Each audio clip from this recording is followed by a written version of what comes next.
नमस्कार साथियों, कैसे हैं आप सभी। आशा करता हूँ आप लोग बहुत अच्छे होंगे। आज के हम लोग इस वीडियो में कक्षा 12वीं हिंदी के दूसरा पाठ उसने कहा था, जो कि एक कहानी है जिसके लेखक चंद्रधर शर्मा गुलेरी हैं। इस चैप्टर का अध्ययन करेंगे। इस चैप्टर मतलब इस वीडियो में हम लोग फुल चैप्टर शुरू से लेकर अंत तक सभी वीडियो को मतलब ख़त्म कर देंगे। इसके पिछले वीडियो में आप लोगों को बातचीत पार्ट का वीडियो मिल गया होगा, और उसके पहले हम लोग इस वीडियो का तो चंद्रधर शर्मा गुलेरी का लेखक परिचय का भी अध्ययन कर चुके हैं। अगर आपने वह वीडियो नहीं देखा है चंद्रधर शर्मा गुलेरी का लेखक परिचय, तो आप लोग इस वीडियो के डिस्क्रिप्शन में उसका लिंक दे दूंगा, उसको आप लोग जरूर देख लीजिए।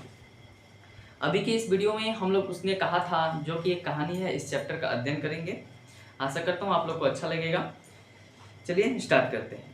उसने कहा था, बोला जा रहा है कि बड़े बड़े शहरों में इक्के गाड़ी वालों की जुबान से, कोड़ों से जिनकी पीठ छिल गई है और कान पक गए हैं, उनसे हमारी प्रार्थना है कि अमृतसर के बम्बू काट वालों की बोली का मरहम लगाएं। इसमें यह जो कहानी है उसने कहा था, यह अमृतसर के जो पंजाब में है, पंजाब स्टेट के अमृतसर नामक शहर की है।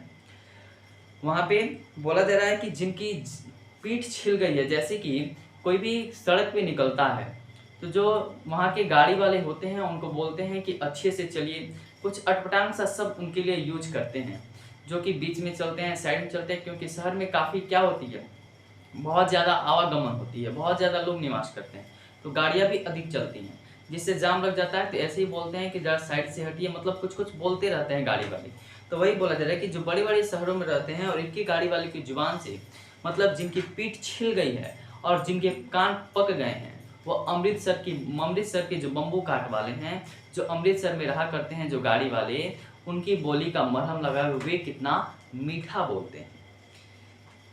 जब बड़े बड़े शहरों की चौड़ी सड़कों पर घोड़े की पीठ को चाबुक से धूमते हुए इक्के वाले कभी घोड़े की नानी से अपना निकट संबंध स्थिर करते हैं, तो कभी राह चलते पैदलों की आंखों को न होने पर तरस खाते हैं। बोला जा रहा है कि जो गाड़ी वाले होते हैं, वह जो घोड़ा होता है, घोड़ा को चाबुक से पीटते हैं कि तुम और तेज से चलो, मतलब उसको पीटा जाता है घोड़े को चाबुक से कि और तेज भागे। और जब वह तेज नहीं भागता है तो उसकी नानी को वह लोग कुछ बोलते हैं, उसकी नानी से अपना संबंध स्थिर करते हैं कि मैं इसका ये हूँ, इस प्रकार से वह बोलते हैं। अगर घोड़े में गलती नहीं होती है, अगर जो राह चलते जो राही होते हैं उनको कभी बोलते हैं कि आपके पास आँख नहीं है कि आप लोग ऐसे चल रहे हैं। उसके बाद बोला जा रहा है कि कभी अपने पैरों की उंगलियों के पोरों को चींथ कर अपने ही को सताया हुआ बताते हैं, और संसार भर की गलानी, निराशा और क्षोभ के अवतार बने नाक को सीधे चले जाते हैं। तब अमृतसर में उनकी बिरादरी वाले तंग होकर चक्करदार गलियों में हर एक लड्ढी वाले के लिए ठहर कर शब्द का समुद्र उमाड़ कर, बचो खालसा जी, हटो भाई जी, ठहरना भाई, आने दो लाला जी, हटो बाछा, करते हुए सफ़ेद फेंटो, खचड़ों और बतकों, गन्ने और खोमचों और भारे वालों के जंगलों में राह खेते हैं। बोला जा रहा है कि जो अमृतसर वाले लोग हैं, वे लोग जब गलियों से अपने बम्बू काट, अपने घोड़ा गाड़ी को लेके गुजरते हैं, तो जो वहाँ पे रास्ते में जो लोग आ जाते हैं उनको बहुत मीठा बोलते हैं। क्या बोलते हैं वे? ये बोलते हैं, बचो खालसा जी, हटो भाई जी, ठहरना भाई, मतलब बहुत प्रेम से इस प्रकार बोलते हैं कि लगता है कि मानो कि कान एकदम हम लोग को सुनने के लिए उस बातों को तरस जाते हैं। आने दो लाला जी, हटो बाछा, बाछा करता है छोटा बच्चा, हटने के लिए बोलते हैं। करते हुए सफ़ेद फेंटो, खचोड़ और बतकों, गन्ने और खोमचे वाले भालू के जंगलों से, मतलब उनको राह से हटाते हैं, जो भी राही होते हैं चले जाते हैं। क्या मजाल है जी कि साहब बिना सुने किसी को हटना पड़े, और कोई ऐसा व्यक्ति भी नहीं है जो बिना सुने हटना पड़े, क्योंकि आजकल जो नई नई टेक्नोलॉजी के अनुसार नई नई गाड़ियाँ आ गई हैं, उसमें हॉर्न होता है, हॉर्न बजाकर हम लोग क्या करते हैं, लोगों को साइड कर देते हैं, लेकिन पहले ऐसा नहीं होता था। यह बात नहीं है कि उनकी जीभ चलती ही नहीं, चलती है पर मीठी छुरी की तरह महीन मार करती है।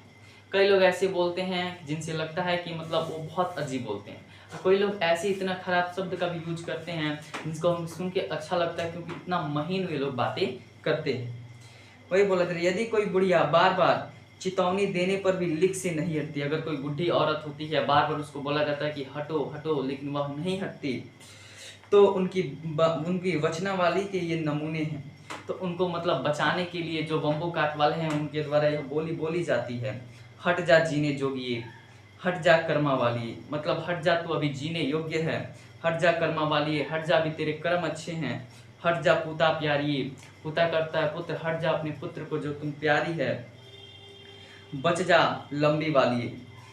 समष्टि में इसका अर्थ है कि तू जीने योग्य है, तू भाग्य वाली है, पुत्रों को प्यारी है और लंबी उम्र तेरे सामने है, तू क्यों मेरे पहियों के नीचे आना चाहती है, बच जा। ऐसे बम्बू काट के बालों के बीच में होकर एक लड़का और एक लड़की चौक की एक दुकान पर आ मिले, और ऐसे बम्बू काट वाले के बीच से होकर, जैसे कि कोई सड़क था, सड़क के मतलब बीचों बीच से गुजरकर बम्बू काट वाले जा रहे थे, घोड़ा गाड़ी वाले जा रहे थे, उन्हीं के बीच से गुजरकर एक दुकान पर एक लड़का और एक लड़की आकर मिलते हैं। उसके बालों और उसके ढीले सूखने से जान पड़ता था कि दोनों सिख हैं। जो सिख समुदाय के लोग होते हैं वो बाल बड़ा बड़ा रखते हैं और जो कपड़े होते हैं थोड़ा ढीला पहनते हैं। तो इस प्रकार लगता था कि वे दोनों क्या हैं, सिख हैं। वह अपने मामा को केस धोने के लिए दही लेने आया था और यह रसोई के लिए बढ़िया। जो लड़का था अपने मामा का बाल धोने के लिए क्या लेने आया था, बाल धोने के लिए दही लेने आया था। ऑब्जेक्टिव की दृष्टि से काफ़ी महत्वपूर्ण है कि लड़का अपने मामा का बाल धोने के लिए क्या लेने आया था, तो दही लेने आया था दुकान से, और जो लड़की थी वह सब्जी बनाने के लिए, रसोई बनाने के लिए बढ़िया लेने आई थी। दुकानदार एक परदेशी से गूंथ रहा था जो शेर भर गीले पापड़ों की गड्डी को गिने बिना हटता न था। जो दुकानदार था कोई और व्यक्ति वहाँ पे आया था जिसको पापड़ दे रहा था, उसको पापड़ की गड्डी दे रहा था जो उसको गिने बिना हटता न था, मतलब उसको बेच रहा था। फिर तेरे घर कहाँ हैं, मगरे में, और तेरे माझा में यहाँ कहाँ रहती है। तब लड़का बोल पड़ता है उस लड़की से कि तेरा घर कहाँ है। तो लड़की बोलती है मगरे में, और फिर लड़की पूछती है और तेरे, तो लड़का बोलता है माझा में। यहाँ कहाँ रहती है, लड़का फिर बोलता है यहाँ कहाँ रहती है। तो अंतरा सिंह की बैठक में वे मेरे मामा होते हैं। लड़की के मामा का नाम अंतरा सिंह था। बोलती है कि लड़की कि मैं अंतरा सिंह के बैठक में अपने मामा के घर में रहती हूँ। फिर लड़का बोलता है कि मैं भी मामा के यहाँ हूँ, उनका घर गुरु बाजार में है। और लड़का बोलता है कि मैं भी कहाँ पे हूँ, अपने मामा के यहाँ हूँ, और मामा का घर कहाँ है, गुरु बाजार में है। अभी तक आप लोग को कुछ ऑब्जेक्टिव प्रश्न मिल गए हैं कि लड़का क्या लेने आया था दुकान से, तो दही लेने आया था, और लड़की क्या लेने आई थी, तो लड़की क्या लेने आई थी, बढ़िया लेने आई थी। लड़की बढ़िया लेने आई थी। ये लड़का लेने आया था दही, और ये लड़की। जो दही है वह केस धोने के लिए लेके आया गया था, और जो लड़का का जो मामा का नाम था, लड़का का घर था माझे में, और लड़की का घर था मगरे में। लड़के के मामा की बात की जाए तो लड़के के मामा का घर जो था गुरु बाजार में था,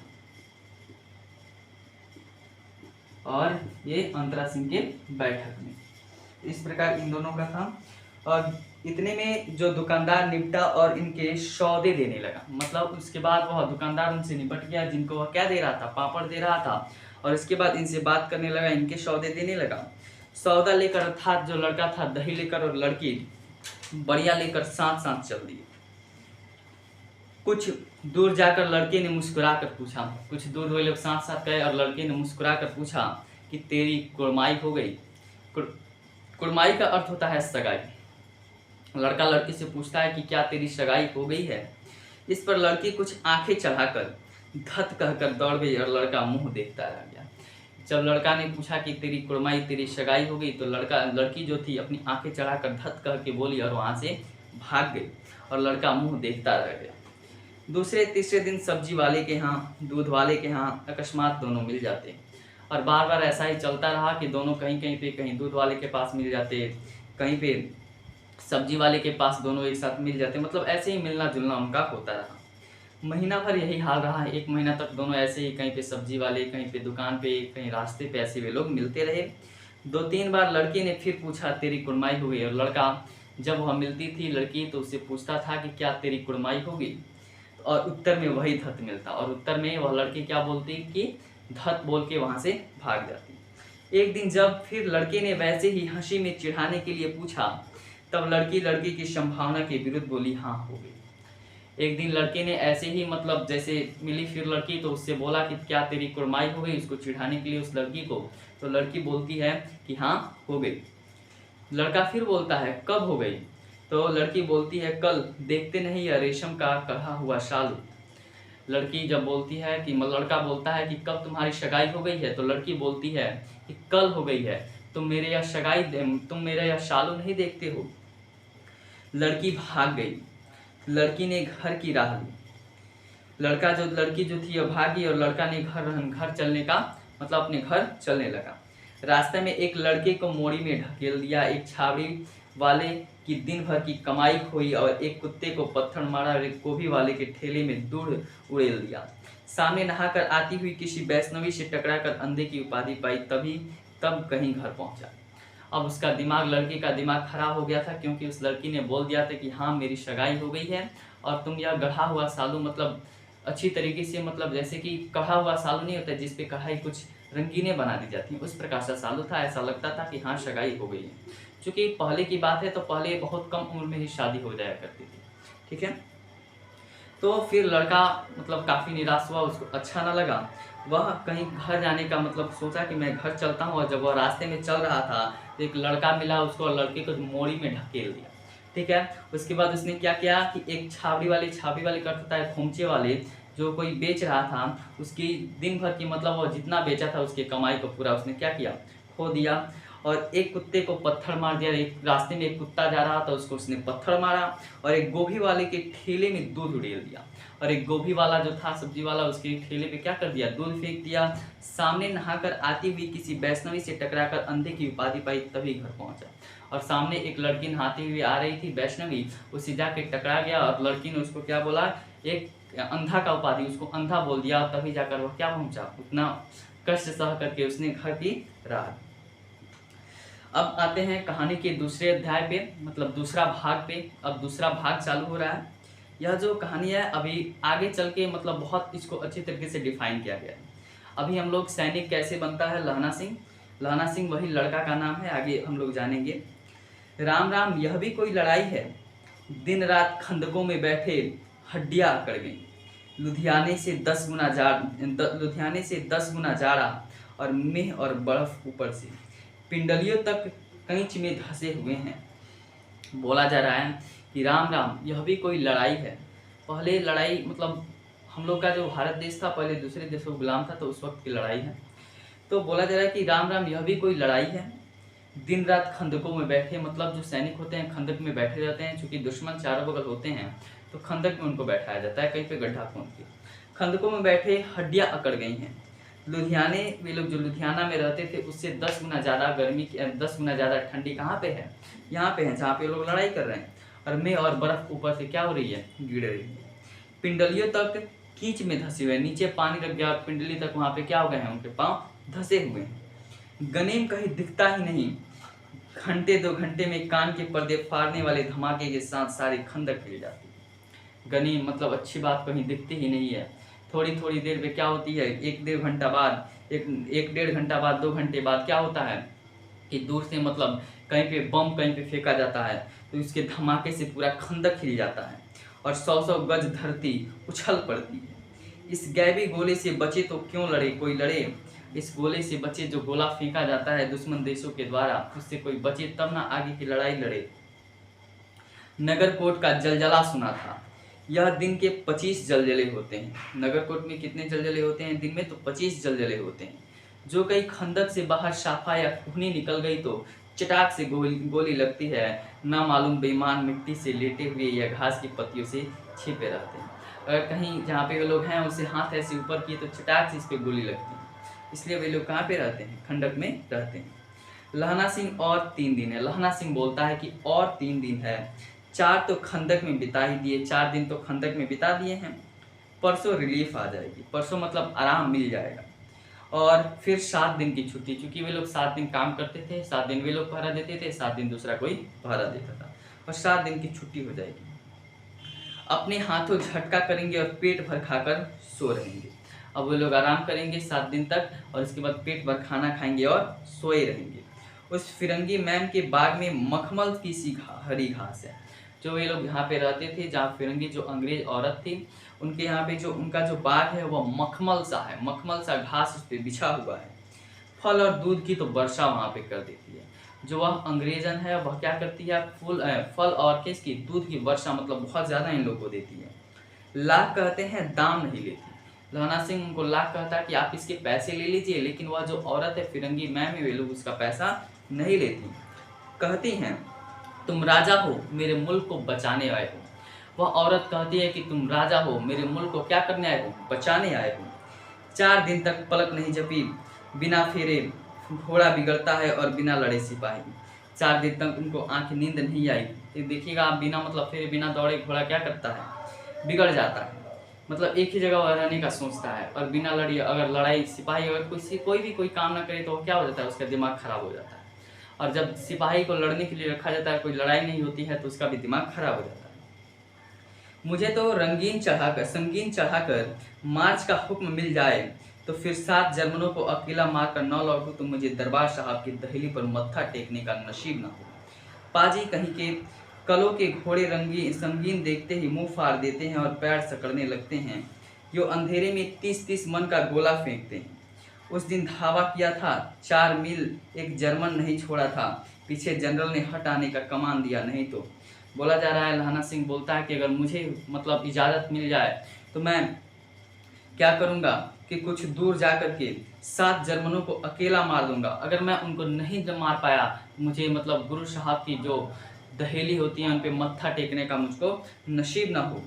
फिर बोलते हैं कि 30-30 मन का वे लोग क्या करते हैं, गोला फेंकते हैं। उसने धावा किया तो 4 मील तक एक जर्मन को उन्होंने नहीं छोड़ा था। पीछे जनरल ने हटकर कमान दिया, नहीं तो सीधे बर्लिन पहुंच जाते। क्यों? सूबेदार हजारा सिंह ने मुस्कुरा कर कहा, लड़ाई के मामले जमादार या नायक के चलाए नहीं चलते। फिर सूबेदार हजारा सिंह कहता कि जो लड़ाई के जो मामले हैं वह जमादार या नायक के चलाए नहीं चलते हैं, बड़े अफसर दूर की सोचते हैं। 300 मील का सामना है, एक तरफ बढ़ गए तो क्या होगा। सूबेदार जी सच है, लहना सिंह बोला, पर क्या करें, हड्डिया में तो जाड़ा धस गया है। सूर्य निकलता नहीं और खाई में दोनों तरफ से चंबे की बावलियों के शोहते झड़ रहे हैं। एक धावा हो जाए तो गर्मी आ जाए। क्योंकि एक सैनिक होता है तो सैनिक लड़ाई करना सोचता है। कोई भी व्यक्ति को अपना काम काफ़ी ज़्यादा पसंद होता है, अगर वह काम ना करे तो उसको मतलब उतनी प्रेरणा नहीं मिल पाती है, उतनी एनर्जी नहीं मिल पाती। वही बोला जा रहा है कि लहना सिंह सोचता है कि कहीं पे अगर लड़ाई मिले तो क्या करे, थोड़ी शरीर में क्या आ जाए, गर्मी आ जाए। उद्यमी उठ, सिगड़ी में कोले डाल। सिगड़ी का अर्थ है अंगीठी, जैसे कि आग जलाया जाता है तापन के लिए, उसी प्रकार वहाँ पर बहुत ज़्यादा ठंड है तो बोलता है, उद्यमी उठ, सिगड़ी में कोले डाल। वजीरा तुम 4 बाल्टी लेकर खाई की पानी बाहर फेंको। बोलता है उद्यमी कि तुम उठ जाओ और क्या करो, सिगड़ी में जो सिगड़ी है वहाँ पे क्या डालो, उसमें कोयले डाल दो और कोयले डाल के उसको जलाओ। और वजीरा सिंह से कहता है कि तुम जो इस गड्ढे में पानी भर गया है बर्फ का, उसको बाल्टी से निकाल करके बाहर फेंक दो। महासिंह शाम हो गई है, खाई के दरवाजे का पहरा बदल दो। महासिंह को कहता है कि शाम हो गई है, खाई के दरवाजे का क्या कर दो, पहरा बदल दो, किसी कोई और को लगा दो। यह कहते हुए सूबेदार सारी खंदक में चक्कर लगाने लगा। यह कहते हुए जो सूबेदार था हजारा सिंह, वह सारी खंदक, जितने भी खंदक थी, इसमें चक्कर लगाने लगा। वजीरा सिंह पलटन का विदूषक था। वजीरा सिंह जो था वह पलटन का क्या था, विदूषक था। बाल्टी में गंदला पानी लेकर खाई के बाहर फेंकता हुआ बोला, मैं पाधा बन गया हूँ। पाधा करता है पुरोहित। वह क्या करता है, वजीरा सिंह किसका विदूषक था, तो पलटन का विदूषक था। वह बाल्टी से मतलब गंदला पानी, जो वहाँ पे गंदा पानी था, उसको बाहर फेंकते हुए वह बोलता है कि मैं पाधा, मैं पुरोहित बन गया हूँ। करो जर्मनी के बादशाह का तर्पण। इस पर सब खिलखिलाता पड़े, उदासी के बादल फट गए। लहना सिंह ने दूसरी बाल्टी भर उसके हाथ में देकर कहा, अपनी बाड़ी के तरबूजे में पानी को दो, ऐसे खाद पानी पंजाब भर में नहीं मिलेगा। वह लहना सिंह उसके दूसरी बाल्टी में हम उसके हाथ में देकर कहा कि अपनी बाड़ी के जो खरबूजे में जो पानी देते हो, ऐसा खाद जो पानी है वो पंजाब भर में नहीं मिलेगा खरबूजे में पानी देने के लिए। हाँ, देश क्या है, स्वर्ग है। मैं तो लड़ाई के बाद सरकार से 10 गुना जमीन यहाँ मांग लूँगा और फलों के बुट्टे लगाऊंगा। बोल जाता है कि अगर लड़ाई खत्म हुई तो मैं सरकार से क्या करूँगा, कितनी ज़मीन मांगने की बात करता है, तो 10 गुना ज़मीन मांगने की बात करता है। और उसमें क्या लगाने की बात करता है, तो फल फूल लगाने का, फल लगाने का बात करता है। थोड़ा को भी यहाँ बुला लेंगे और वहीं दूध पिलाने वाली फिरंगी बहन, चुप कर, यहाँ वालों को शर्म नहीं। देश देश की चाल है, आज तक मैं उसे समझ न सका कि सिख तंबाकू नहीं खाते, तंबाकू नहीं पीते, बस सिगरेट देने से हट करती है, होठों में लगाना चाहती है, और मैं पीछे हटता हूँ तो समझती है कि राजा बुरा मान गया, अब मेरे मुल्क के लिए नहीं लड़ेगा। वह जो फिरंगी मैम हैं वे क्या करती हैं, जो फिरंगी औरतें होती हैं, जो अंग्रेज औरतें होती हैं, वह सिगरेट पीती हैं, तंबाकू खाती हैं। तो वह जो सिख संप्रदाय के लोग होते हैं वे लोग नशा नहीं करते, सिगरेट नहीं पीते हैं, तंबाकू नहीं खाते हैं। तो वे लहना सिंह बोलता है कि अभी तक उसको यह समझ में नहीं आया कि जो सिख लोग हैं वह तंबाकू और सिगरेट नहीं पीते, लेकिन फिर भी वह ज़बरदस्ती उसके होठों से लगाना चाहती है। लेकिन जब वह लहना सिंह क्या करता है, उसको मना कर देता है कि नहीं मैं नहीं पी सकता, तो वह जो फिरंगी मैम है वह बुरा मान जाती है और कहती है कि राजा नाराज हो गया है, अब मेरे देश के लिए नहीं लड़ेगा। अच्छा, अब बोधा सिंह कैसा है? बोधा सिंह आगे चल के इसके बारे में बहुत अच्छी तरीके से पढ़ना है कहानी का। तो बोल रहा है कि अच्छा बोधा सिंह कैसा है? अच्छा है। लहना सिंह से पूछा जाता है कि बोधा सिंह कैसा है, तो लहना सिंह बोलता है कि अच्छा है, जैसे मैं जानता न हूँ, रात भर तुम अपने दोनों कंबल उसे उड़ाते हो और आप सिगड़ी के सहारे गुजर करते हो, उसके पहरे पर आप पहरा देते हो, अपने सूखे लकड़ी के तख्तों पर उसे सुलाते हो और आप कीचड़ में पड़े रहते हो, कहीं तुम न मादे पड़ जाना, जाड़ा क्या है, मौत है, और निमोनिया से मरने वालों को मुरब्बे नहीं मिला करते। बोला जा रहा है कि जो बोधा सिंह था वह काफ़ी बीमार रहता था, जिसको जो लहना सिंह काफ़ी देखभाल किया करता था, उसको अपने कपड़े पहनाता था और खुद क्या करता था, सिगड़ी के सहारे रात भर गुजारा करता था। उसको जहाँ पे सोना होता था उसको ऊपर सुलाता था और अपने नीचे क्या करता था, कीचड़ में पड़ा रहता था। अपनी सारी सुख सुविधाएं उस बोधा सिंह को दे देता था। उसके बदले मतलब जो बोधा सिंह का पहरा करने का काम था, उस समय कौन काम करता था? लहना सिंह ही क्या करता था, पहरा देता था। इस पर लोग बोलते हैं कि तुम भी इतना कष्ट क्यों सहते हो, तुमको भी आराम करना चाहिए। अगर ठंड है, ठंड क्या है, मौत है, ठंड किसको लग जाती है तो उसकी मृत्यु हो जाती है, निमोनिया हो जाता है। इस प्रकार वे लोग बोलते हैं, कहीं ठंड के कारण तुम बीमार ना पड़ जाओ, मेरा डर मत करो, मैं तो बुलेल की खड़ के किनारे मरूंगा, भाई कीरत सिंह की गोदी में मेरा सिर होगा और मेरे हाथ में लगाए हुए आंगन में आम की पेड़ की छाया होगी। वजीरा सिंह ने त्योरी चढ़ाकर कहा, क्या मरने की लगाई है, मरे जर्मन और तुर्क भाइयों कुछ गाओ। हाँ कैसे? तो दिल्ली शहर ते पिशौर न जान दिए, कर लेना लौंगा दो व्यापार मंडिए, कर लेना नरेदा सौदा अड़िए, ओए लाना चटाका कदवे नू, कद्दू बनाए मजेदार गोरिए, हुन लागा चटाका कदुए नो। वे लोग अपनी भाषा में कुछ गीत गुनगुनाते हैं, जिसका अर्थ यहाँ पे लिखा हुआ है, एक दिल्ली शहर से पेशावर को जाने वाली, मंडी में लौंगों का व्यापार कर लेना, अरे नाड़ी का सौदा भी कर लेना, ओए अब हमें कुद्दू चखना है, कद्दू जो गाढ़ होता है, कद्दू चखना है, ए गोए वर्ण वाली, कद्दू अत्यंत स्वादिष्ट पका है, अब हम कद्दू चखना है। मतलब वो अपनी भाषा में कुछ गुनगुनाते हैं। कौन जानता है कि दाढ़िये वाले घर बाड़ी सिख ऐसे लुच्चे के गीत गाएंगे। पर सारी खंडक गीत से गुज उठी और सिपाहियों फिर ताजे हो गए, मानो 4 दिन से सोते और मौज ही करते रहे। सही बात है कि अगर हम भी थोड़ा सा मतलब इरिटेट फील करते हैं, अच्छा हमको नहीं लगता है, तो कुछ गाना सुनने को मिल जाता है, कोई व्यक्ति बेसुरा ही गा देता है, तो अच्छा ऐसा लगता है कि हम लोग क्या करते हैं, बहुत अच्छी तरीके से अपने जीवन को जी रहे हैं, बहुत अच्छा लगता है गाना सुनने में, मन एकदम क्या हो जाता है, फ्रेश हो जाता है। ठीक उन प्रकार का हुआ। अब आते हैं कहानी के तीसरे भाग में। दोपहर रात चली गई है, अंधेरा है, सन्नाटा है, सन्नाटा का तो है, कोई भी शोर नहीं है। बोधा सिंह खाली बिस्किटों के 3 टिन्नों पर अपने दोनों कंबल बिछाकर लहना सिंह के 2 कंबल और एक बरानकोट ओढ़कर क्या किया है, सोया हुआ है। कौन? बोधा सिंह। लहना सिंह पहरे पर खड़ा हुआ है, क्योंकि लहना सिंह बोधा सिंह का भी काम करता था। एक आँख खाई के मुंह पर है और एक बोधा सिंह के दुबले शरीर पर। बोधा सिंह भी क्या था, बहुत पतला था, बहुत कमजोर था। बोधा सिंह कराहता है, क्या बोधा भाई क्या है? फिर लहना सिंह बोलता है, क्या हुआ बोधा भाई, क्या हुआ? तो बोधा सिंह कहता है कि पानी पिला दो। लहना सिंह ने कटोरा उसके मुंह से लगाकर पूछा, कहो कैसे हो? पानी पीकर बोधा बोला, कंपनी छूट रही है, रोम रोम में तार दौड़ रहे हैं, दांत बज रहे हैं। जब बोधा सिंह बोलता है लहना सिंह को कि पानी पिला दो, तब लहना सिंह उसके मुंह में कटोरे लगा देता है, पानी की कटोरे लगाकर पूछता है कि अब कैसे हो पानी जब पी लेता है। तो बोधा सिंह बोलता है कि कंपनी छूट रही हैं, रोम रोम में तार दौड़ रहे हैं, मतलब बहुत अजीब सा बेचैनी उसको फील हो रहा है, दांत उसके किटकिटा रहे हैं, बज रहे हैं। अच्छा तुम मेरी जर्सी पहन लो, क्योंकि ठंड बहुत ज़्यादा थी। ठंड में देखते हैं आप लोग कैसे हाल हो जाता है। ये लोग तो बर्फ वाले इलाके में रह रहे थे। तो वही लोग बोल रहे हैं कि अच्छा लो मेरी जर्सी पहन लो। लहना सिंह बोलता है बोधा सिंह को कि लो तुम अब हमारा क्या कर लो, जर्सी भी पहन लो। फिर जो बोधा सिंह बोलता है कि और तुम क्या पहनोगे, तो मेरे पास सिगड़ी है, मुझे गर्मी लगती है, पसीना आ रहा है। तो बोधा सिंह बोलता है कि मेरे पास यहाँ पे सिगड़ी जली हुई रखी हुई है, इससे ही क्या हो रहा है, मुझे गर्मी हो रहा है, पसीना हो रहा है ना, मैं नहीं पहनता, 4 दिन से तुम मेरे लिए। और बोधा सिंह कहता है कि नहीं मैं नहीं पहनूंगा, तुम तो 4 दिन से मेरे लिए इतना सब कुछ कर रहे हो। तो हाँ याद आई, मेरे पास दूसरी गर्म जर्सी है, आज सवेरे ही आई है, बिलायत से मेम ने बुन कर भेजी हैं, गुरु उनका भला करे। यो कहकर लहना अपना कोट उतार कर जर्सी उतारने लगा।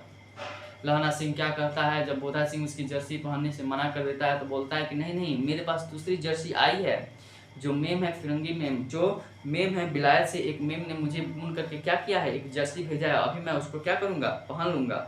ये लो तुम पहन कर, ये लो। उसको अपना कोट उतारता है, अपना कोट उतार करके अपनी जर्सी उतार करके उसको दे देता है। सच कहते हो और नहीं झूठ, यो कहकर नाही करते बोधा को उसने जबरदस्ती जर्सी पहना दी और आप खाटी कोट जिन का कुर्ता भर पहनकर पहरे पर आ खड़ा हुआ। मेम की जर्सी की कथा केवल कथा थी, मेम ने कोई भी जर्सी नहीं भेजा था। आधा घंटा बीता, इतने में खाई के मुंह से आवाज़ आई, सूबेदार हजारा सिंह। जैसे ही आधा घंटा बीतता है तो खाई से एक आवाज़ आती है, सूबेदार हजारा सिंह। तो हजारा सिंह बोलता है, कौन लप्टन साहब, हुकुम हाजी हुजूर, कहकर सूबेदार तनकर फौजी सलाम करते सामने आया। देखो इस दम हवा करने लगा, मील भर की दूरी पर पूरब के कोने में एक जर्मन खाई है। ये बोलता है कि मील भर की दूरी में कोने पर क्या है, एक जर्मनों की खाई है। चूँकि उनका लड़ाई जर्मनी से चल रहा था, उनमें 50 से ज़्यादा जर्मन नहीं हैं, उनमें 50 से ज़्यादा जर्मन नहीं हैं, बहुत कम हैं। इन पेड़ों के नीचे 2 खेत काट कर रास्ता है। इन पेड़ों के नीचे 2 खेत को अगर बात जाएंगे तो क्या है, रास्ता है। 3-4 घुमाव हैं, 3-4 घुमाव भी पड़ेंगे। जहाँ मोड़ है वहाँ 15 जवान खड़े कराया हूँ, और वहाँ पे जहाँ पे मोड़ है वह जर्मन, मतलब वो वहाँ पे जो साहब आते हैं वो बोलते हैं कि वहाँ पे मैं 15 क्या कर रहा हूँ, जवान को खड़े करके आया हूँ। तुम यहाँ 10 आदमी छोड़कर सबको साथ उनसे जा मिलो। तुम क्या करो, यहाँ पे 10 आदमी को छोड़ दो।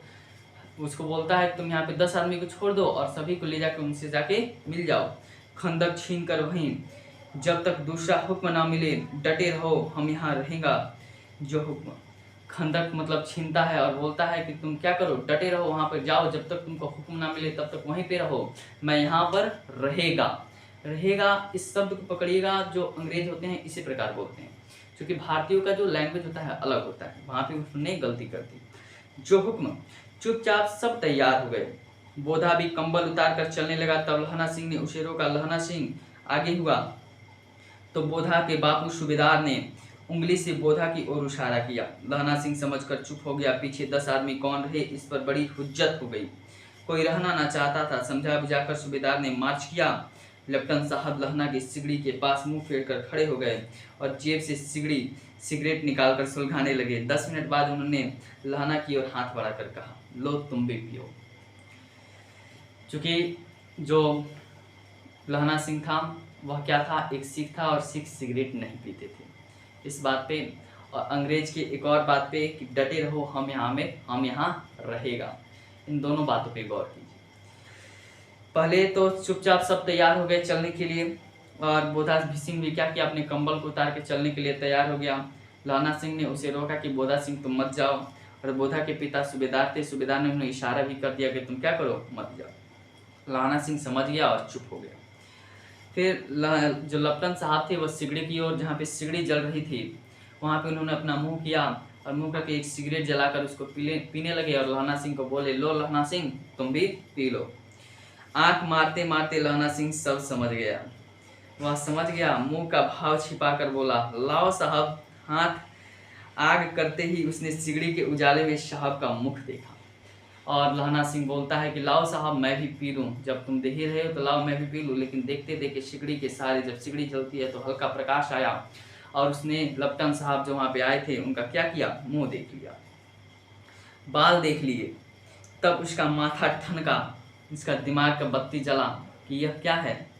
लपटन साहब की पट्टियों वाले बाल एक दिन में कहाँ उड़ गए हैं और उनकी जगह कैदियों के से कटे हुए बाल कहाँ से आ गए। जो भारतीय लोग होते हैं वे अच्छी तरीके से छोटे छोटे बाल कटवाते हैं, लेकिन वहाँ के लोग अलग के टाइप के होते हैं, उनका बाल भी अलग होता है, शरीर का मतलब रंग रूप भी अलग होता है। तो इस प्रकार वे समझ गया कौन, लहना सिंह। शायद साहब शराब पिए हुए हैं, शायद जो साहब है क्या किए हैं, शराब पिए हुए हैं, उन्हें बाल कटाने का मौका मिल गया है। लहना सिंह ने जांचना चाहा, लपटन साहब 5 वर्ष से उसकी रेजिमेंट में थे। जो लपटन साहब थे, पुराने जो लपटन साहब थे, वे 5 वर्ष से क्या थे, उसकी रेजिमेंट एक ही साथ काम करते थे। क्यों साहब हम लोग हिंदुस्तान कब जाएंगे। लहना सिंह बोलता है साहब हम लोग हिंदुस्तान कब जाएंगे, लड़ाई ख़त्म होने पर। तब वो जो लेफ्टिनेंट साहब हैं वो बोलते हैं कि लड़ाई जब ख़त्म हो जाएगी तो हम लोग क्या जाएंगे, अपने हिंदुस्तान, अपने देश को जाएंगे।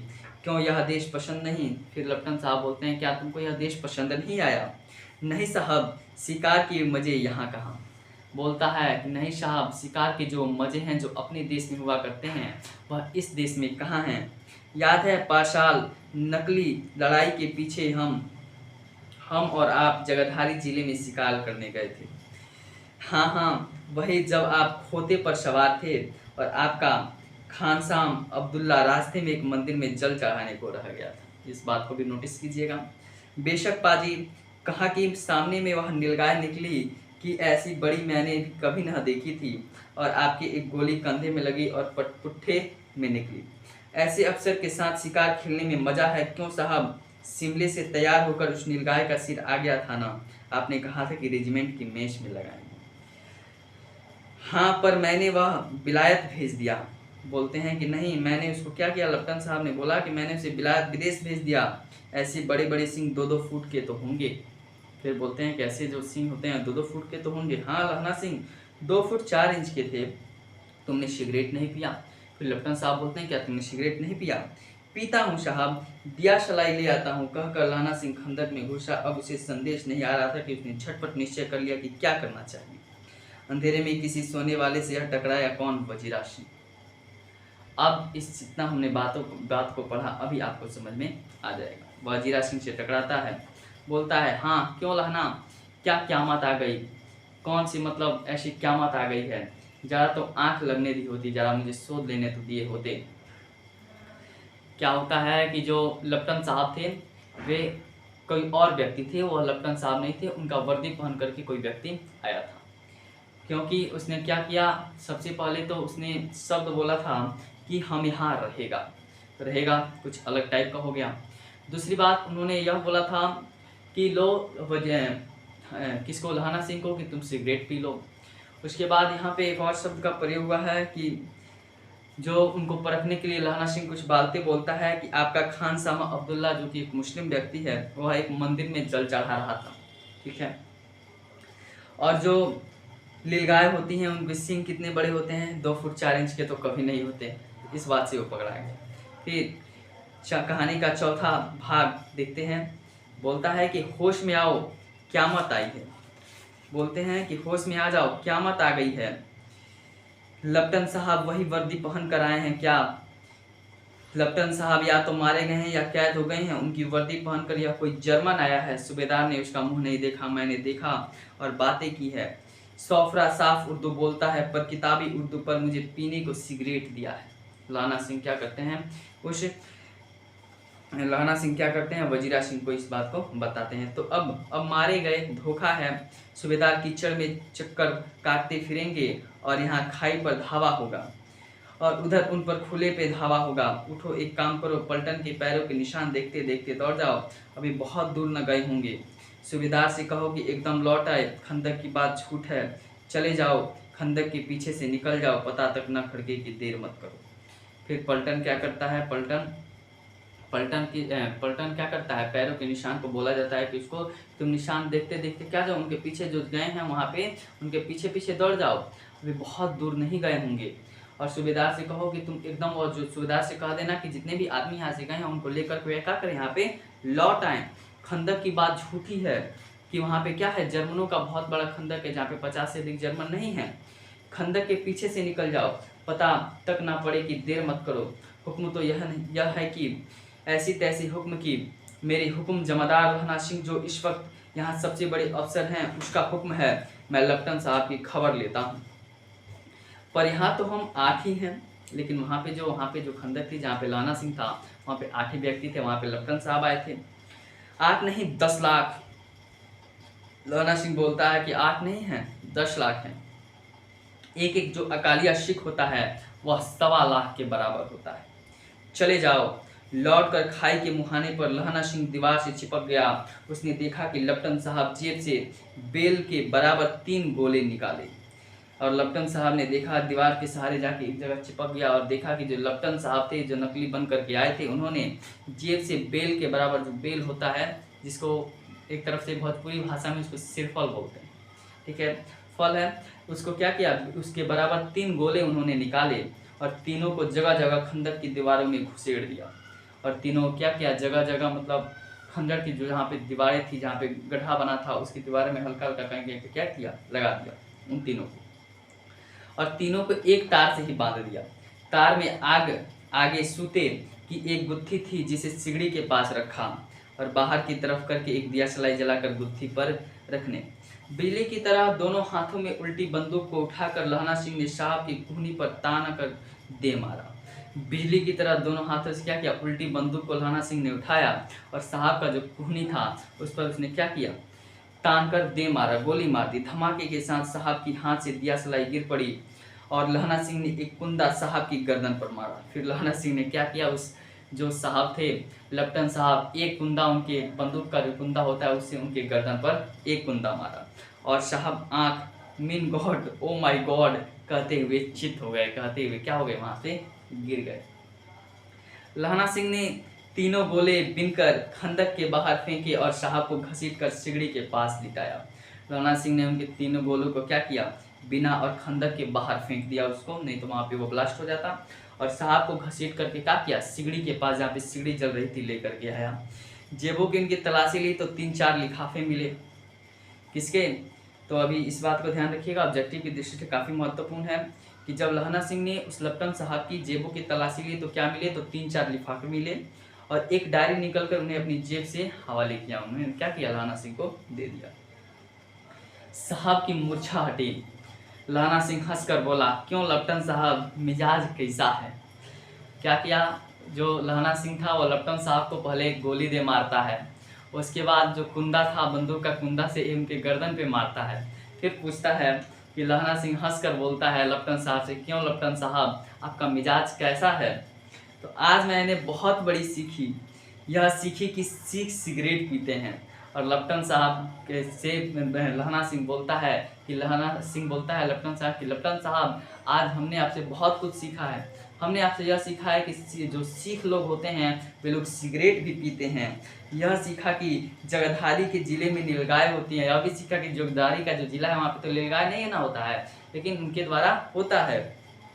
और उनके 2 फुट 4 इंच के सींग होते हैं। जो नीलगाय होती हैं उनके कितने इंच बड़े सींग होते हैं, 2 फुट 4 इंच के। क्योंकि यह जो जितना भी बात बोला था उनको मतलब परखने के लिए बोला था क्या वह लेफ्टिनेंट साहब हैं कि नहीं है। यह सीखा कि मुसलमान खानसामा मूर्तियों पर जल चढ़ाते हैं और लेफ्टिनेंट साहब खोते पर चढ़ते हैं। और यह भी मैंने आपसे सीखा कि जो कोई भी मुसलमान होता है, मुसलमान जो खलनामा था, एक खानसामा था, वह मूर्तियों पर क्या करता है, जल चढ़ाता है, मंदिरों में पूजा करता है। पर यहाँ तो कहीं ऐसी साफ उर्दू कहाँ से सीखा है। पर यह तो कहिए इतनी साफ उर्दू कैसे बोलते हैं, इतनी अच्छी बातें कैसे करते हैं। हमारे लेफ्टिनेंट साहब तो बिना डैम के 5 लफ्ज भी नहीं बोला करते थे। जो हमारे लेफ्टिनेंट साहब थे वो तो ऐसा नहीं बोला करते थे। लहना ने पतलून की जेबों की तलाशी नहीं ली थी। जो पतलून था, पैंट का जो जेब था, उसकी तलाशी अच्छी तरीके से नहीं ली थी। साहब ने मानो जाड़ी से बचने के लिए दोनों हाथों को जेब में डाले। लेफ्टिनेंट साहब जो बन करके आए थे, नकली लेफ्टिनेंट साहब, उनके बंदूक क्या था, बंदूक उनके पतलून की जेब में था। तो उन्होंने अपने मतलब ऐसा लगता था कि उन्हें ठंडी लग रही थी और जिस कारण उन्होंने अपने हाथों को क्या किया, जेब में डाला। लहना सिंह कहता गया, चालाक तो बड़े हो, पर माझे में लहना इतने बरस लेफ्टिनेंट साहब के साथ रहा है। जो माझा है वहाँ पे माझा में लपटन साहब के साथ मैं बहुत दिन रहा हूँ, मैं तुमको पहचान लिया। उसे चकमा देने के लिए 4 आंखें चाहिए, उनको चकमा देने के लिए 4 आंखों की ज़रूरत है। 3 महीने हुए एक तुर्की मौलवी मेरे गांव में आया था। 3 महीने हुए हैं, एक तुर्की मौलवी, तुर्की का जो रहने वाला था, मेरे गांव में आया था। औरतों को बच्चे होने की ताबीज़ बांटता था। जो औरतें बांझपन का शिकार थी, जिनको बच्चे न हुआ करते थे, उनको क्या करता था वह मौलवी, ताबीज़ देता था और बच्चों की दवाई देता था। चौधरी के बड़ के नीचे मंजा बिछाकर हुक्का पीता रहता था और कहता था जर्मन वालों बड़े पंडित हैं। और कहता था वह मौलवी के जो जर्मनी में जो लोग रहते हैं बड़े पंडित हैं, वेद पढ़ कर उनसे विमान चलाने की विद्या जान गए हैं। जो वेद हैं, भारतीय वेद, उनसे पढ़ के क्या किए हैं, वो लोग विमान चलाते, हवाई जहाज चलाने की विद्या जान गए हैं। गौ को नहीं मारते, गाय को नहीं मारते हैं। हिंदुस्तान में आ जाएंगे तो गौ हत्या बंद कर देंगे। अगर वे लोग अगर हिंदुस्तान में आ जाए ना तो जो यहाँ पे गौ हत्या होती है उसको क्या कर देंगे, बंद कर देंगे। मंडी के बनियों को बहकाता था, जो मंडी के बनिए थे, जो दुकान लगाते थे, उनको बहकाता था कि डाक खाने से रुपए निकालो, कि जो तुमने डाक खाना में, पोस्ट ऑफिस में जो तुमने पैसे जमा किए हैं उसको निकाल दो। सरकार को राज्य जाने वाला है, जो सरकार है वह राज्य, उसका राज्य क्या होने वाला है, जाने वाला है। कोई दूसरा देश आकर क्या करेगा, यहाँ पे राज करेगा। डाक बाबू पोलहूराम भी डर गया था, जो वहाँ का डाकिया था, जिसका नाम क्या था, पोलहूराम। डाकिया का नाम याद रखिएगा, डाकिया का नाम था पोलहूराम।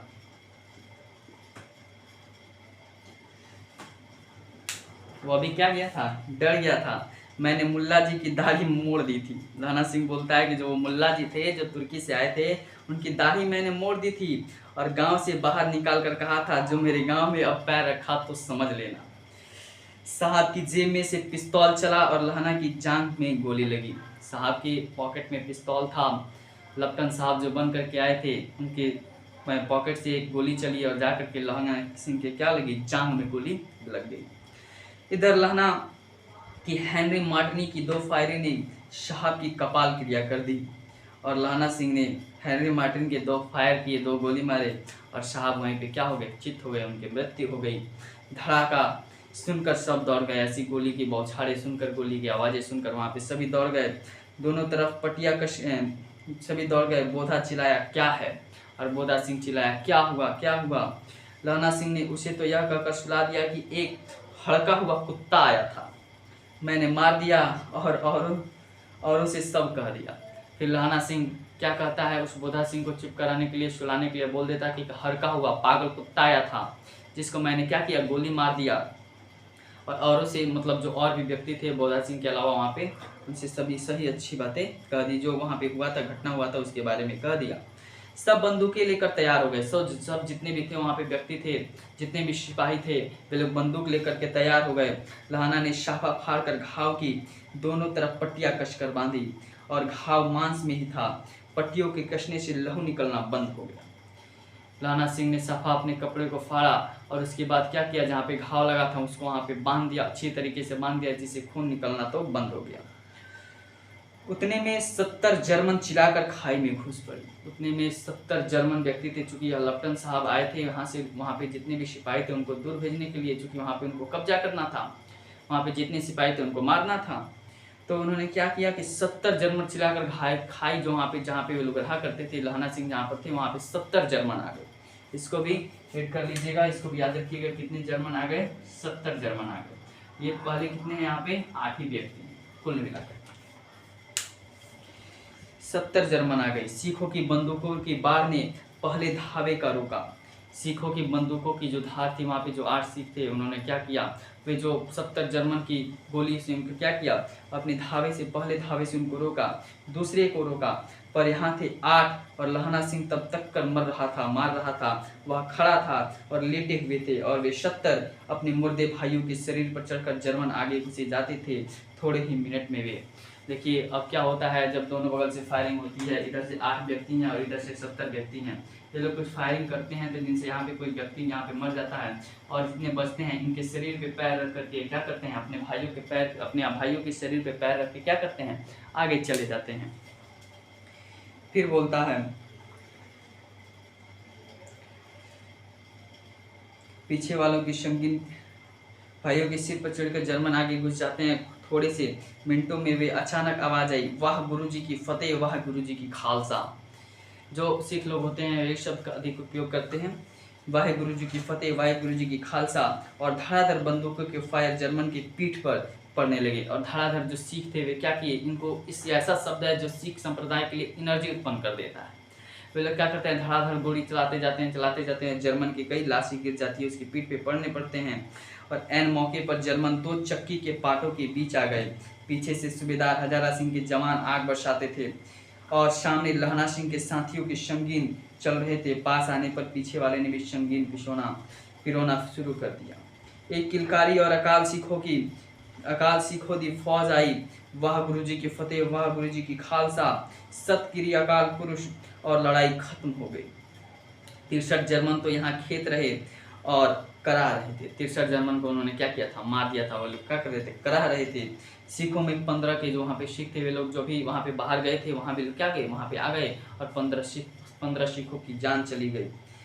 सूबेदार के दाहिने कंधे में से गोली आर पर निकल गई। जो सूबेदार थे उनके जो दाहिना कंधा था यहाँ से गोली उनकी आर पर निकल गई थी। और बाकी का शाप की पसली में एक गोली लगी। और लहना सिंह बोलता है कि लहना सिंह की पसली में फिर एक गोली लग जाती है। पहले तो एक जांग में लगी थी उस लेफ्टिनेंट साहब के द्वारा और दूसरी उसकी पसली में लग जाती है। और उसने घाव के खंदक को गीली मिट्टी में पूरा कर लिया और बाकी का शाख कसकर कमरबंद की तरह लपेट दिया। उसको भी गीली मिट्टी लगाकर उसको क्या किया, बांध दिया। किसी को खबर न हुई कि लहना का दूसरा घाव भारी हुआ लगा है। और कोई को यह नहीं पता चल पाया कि जो लहना का जो घाव लगा है वो क्या किया है, बहुत भारी लगा है। लड़ाई के समय चांद निकल आया था। जब लड़ाई हो रही थी तो चांद निकल आया था, तब रात हो गई थी। ऐसा चांद जिसके प्रकाश से संस्कृत कवियों का दिया हुआ छई नाम सार्थक होता है। और हवा ऐसी चल रही थी जैसा कि बाणभट्ट की भाषा में दंत विनोपदेशाचार्य कहलाती। दंत विदोषाचार्य का अर्थ होता है दांतों से बीना बजाने का उपदेश देने वाली। बहुत ठंडी थी ना। वजीरा सिंह कह रहा था, मैंने कैसे मन भर फ्रांस की भूमि मेरे बूटों से चिपक रही थी। जब मैं दौड़ा सूबेदार के पीछे गया था तो सूबेदार लहना सिंह से सारा हाल सुनकर और कागजात पाकर उसकी तुरंत बुद्धि को सराह रहे थे और कह रहे थे कि तू न होता तो आज क्या होता। लहना सिंह को सब क्या कर रहे थे, सराह रहे थे, उनकी शाबाशी दे रहे थे कि अगर आप ना होते तो यहाँ पे क्या होता।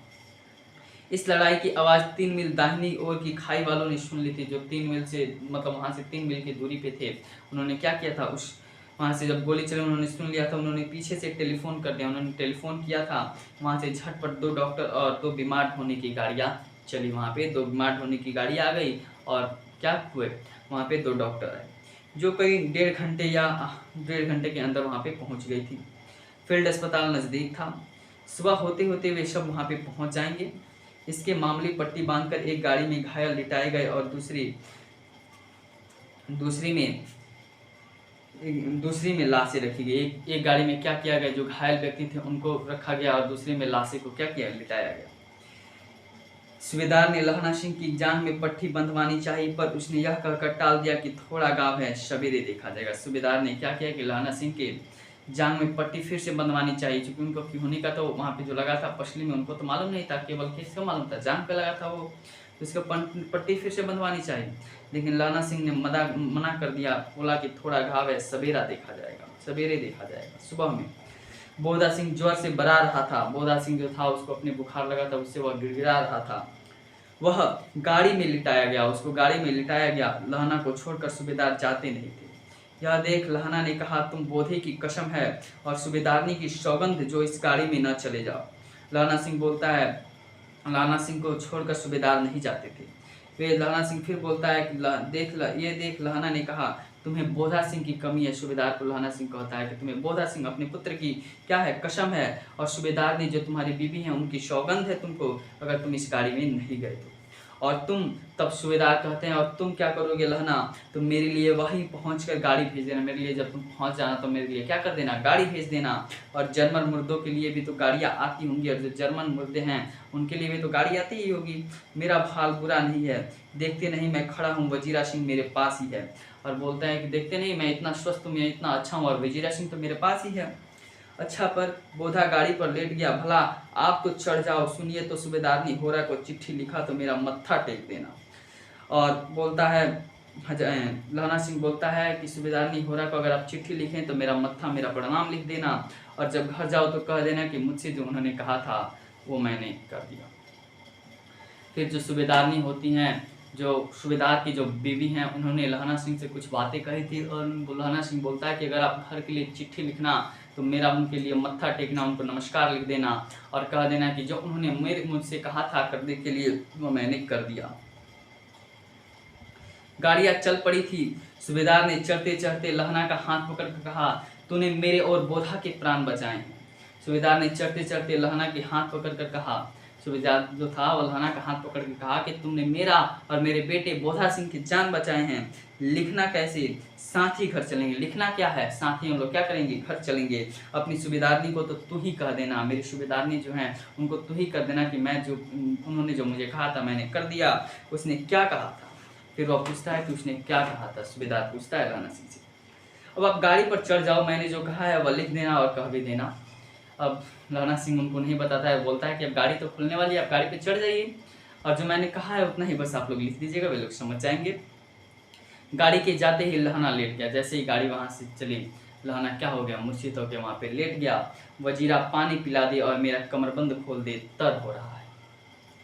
वजीरा सिंह को लहना सिंह बोलता है कि वजीरा तुम मुझे पानी पिला दे और मेरी कमर का जो कंठ है उसको खोल दे। पानी पानी मतलब अब तर हो रहा है। कहानी का 5वां भाग। मृत्यु के कुछ समय पहले स्मृति बहुत साफ हो जाती है। यह बात सच है। ऐसा कहा जाता है कि जब मृत्यु आने वाली होती है तो जीवन में जितनी भी गलतियाँ होती हैं, जीवन के जितने भी अच्छे काम होते हैं, सब अचानक याद आने लगते हैं। ऐसा ही इस कहानी के लेखक उसने कहा था, कहानी के जो नायक हैं लहना सिंह, उनके बारे में उनको भी ऐसा प्रतीत होता है, चूँकि उनका मृत्यु भी नज़दीक आ रहा था। चूँकि उनको क्या लगा है, 2-2 गोली एक पसली में एक जान में लगा है, और बहुत ज़्यादा समय भी हो गया है। जन्म भर की घटनाएं एक एक करके सामने आती हैं। जो जन्म भर की घटनाएं होती हैं वो एक एक करके क्या आ जाती हैं? सामने आ जाती हैं। सारे दृश्यों के रंग साफ हो जाते हैं, और जो सारे दृश्य थे उसके रंग भी क्या हो जाते हैं? साफ हो जाते हैं।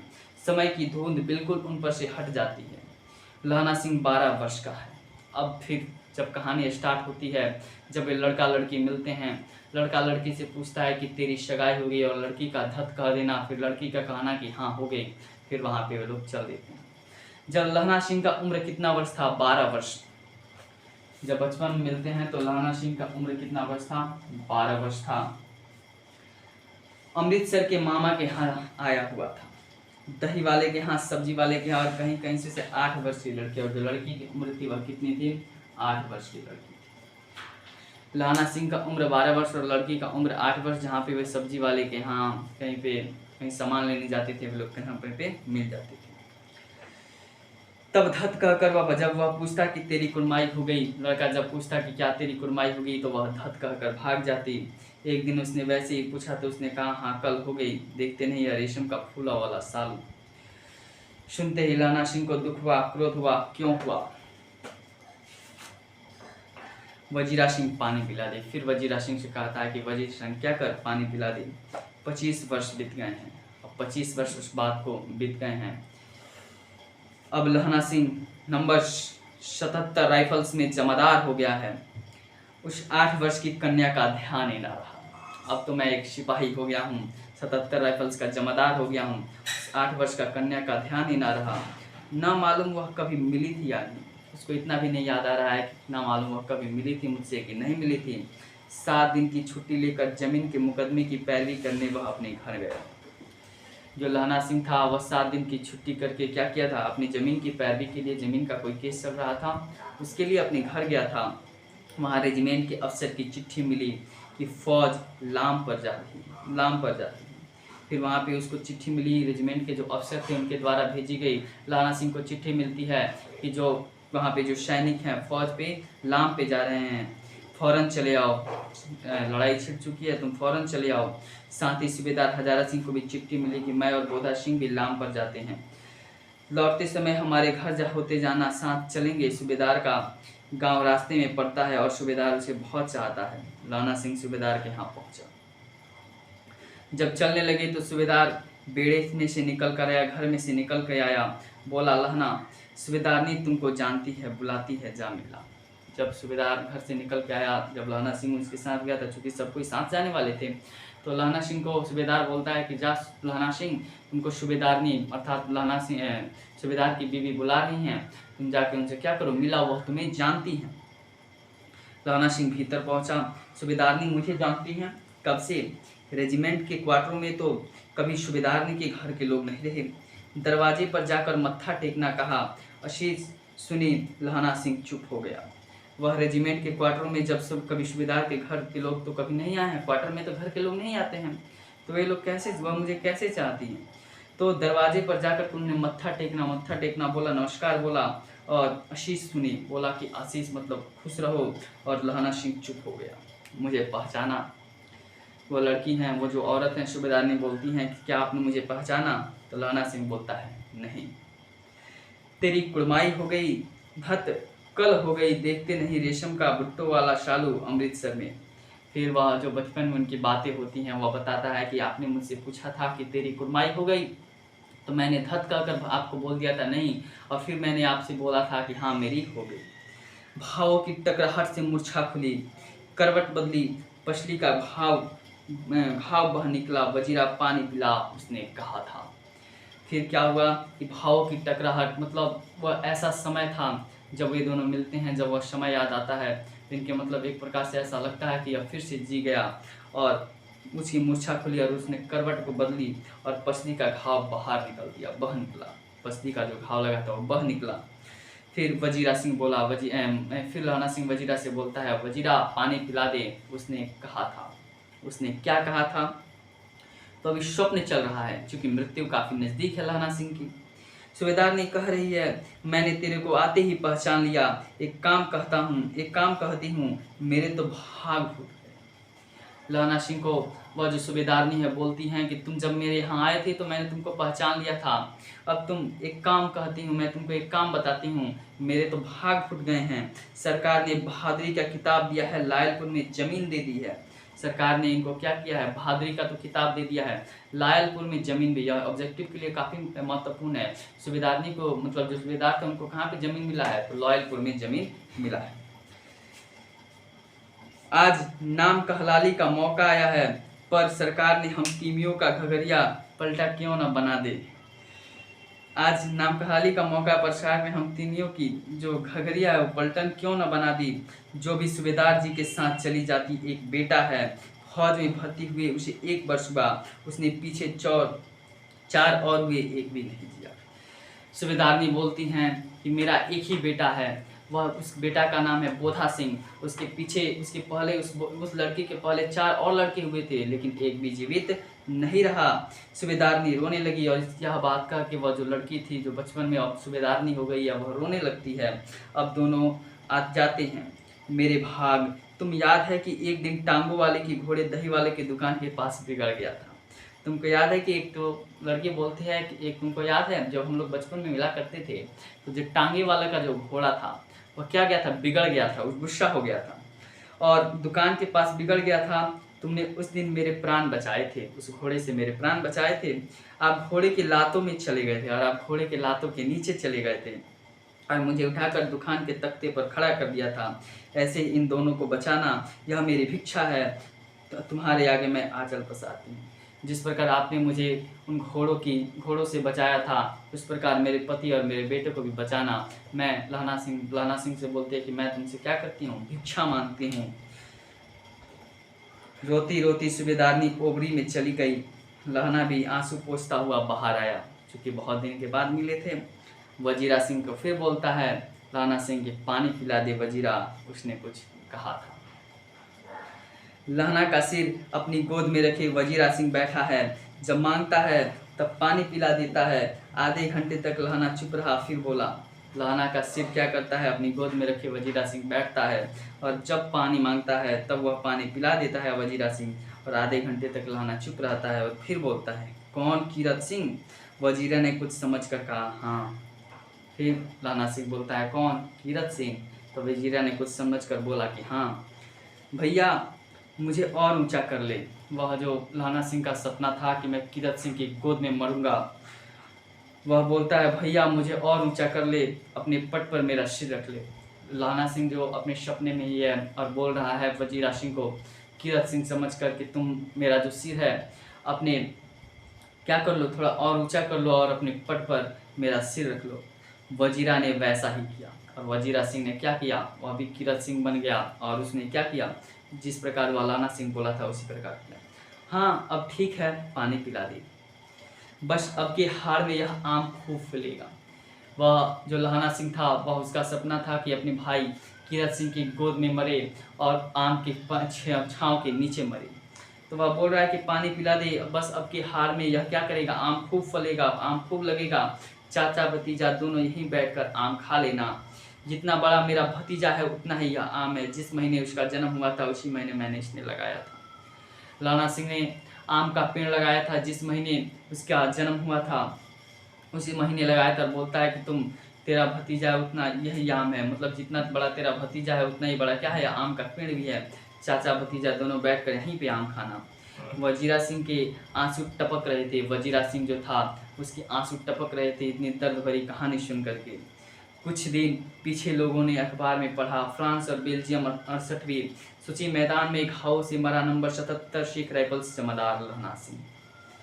इतना कुछ करने के बाद भी, लेफ्टिनेंट साहब से गोली खाने के बाद भी वहाँ पे बहुत सारे झगड़े हुए, बहुत सारे विवाद हुए, जिसके कारण लड़ाइयाँ चली और जिस कारण उसके पसली में भी गोली लगा, जिस कारण लहना सिंह की मृत्यु हुई। यह बात तो अलग है कि उसने जो एक लड़की को वचन दिया था कि मैं उसके पति और उसके बच्चे की रक्षा करूंगा, यह भी बात सही है। इतना कुछ करने के बाद भी अखबार में ऐसा पढ़ा गया कि 77 सिख राइफल्स जमादार लहना सिंह क्या हो गया कि मृत्यु हो गई, घाव के कारण मृत्यु हो गई।